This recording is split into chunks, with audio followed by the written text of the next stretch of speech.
السلام علیکم ورحمۃ اللہ وبرکاتہ۔ ناظرین، آج پھر آپ سب کا نظام حیات چینل پر استقبال ہے۔ نحمدہ و نصلی علی رسولہ الکریم، اما بعد۔ آج انشاءاللہ میرے گفتگو کا محور ہوگا ولیمہ کی شرعی حیثیت۔ انس رضی اللہ تعالی عنہ سے مروی ہے کہ نبی کریم صلی اللہ علیہ وسلم نے عبد الرحمن بن عوف پر زردی کا رنگ دیکھا تو آپ صلی اللہ علیہ وسلم نے کہا، یہ کیا ہے؟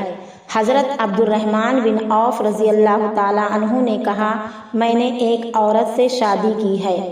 آپ صلی اللہ علیہ وسلم نے فرمایا، اولم ولو بشاتن، ولیمہ کرو خواہ ایک بکری ہی ہو۔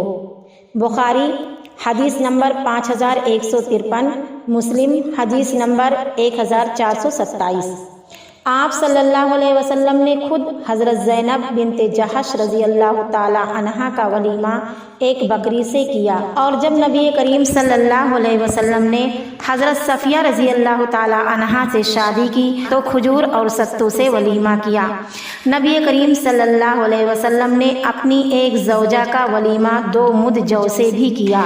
قاضی ایاز رحمہ اللہ نے اس پر اجماع نقل کیا ہے کہ ولیمہ میں کمی بیشی کی کوئی قید نہیں ہے، حسب ضرورت اور حسب توفیق ہو۔ ولیمے میں بکری ضروری نہیں ہے، چائے پانی یا اس کے علاوہ جو بھی ہو کافی ہے۔ ولیمہ سنت مؤکدہ ہے، ولیمہ کی دعوت قبول کرنا واجب ہے۔ حضرت ابن عمر رضی اللہ تعالیٰ عنہما سے مروی ہے کہ رسول اکرم صلی اللہ علیہ وسلم نے فرمایا، اذا دعی احدکم الی الولیمۃ فلیاتھا، جب تم میں سے کسی کو ولیمے کی دعوت دی جائے تو وہ قبول کرے۔ بخاری حدیث نمبر 5173۔ ہاں، جب دعوتوں میں منکرات جیسے گانے بجانے اور بے پردگی وغیرہ کا اندیشہ ہو اور انسان اسے روکنے کی طاقت بھی نہ رکھتا ہو تو پھر ایسی صورت میں اجتناب ہی بہتر ہے۔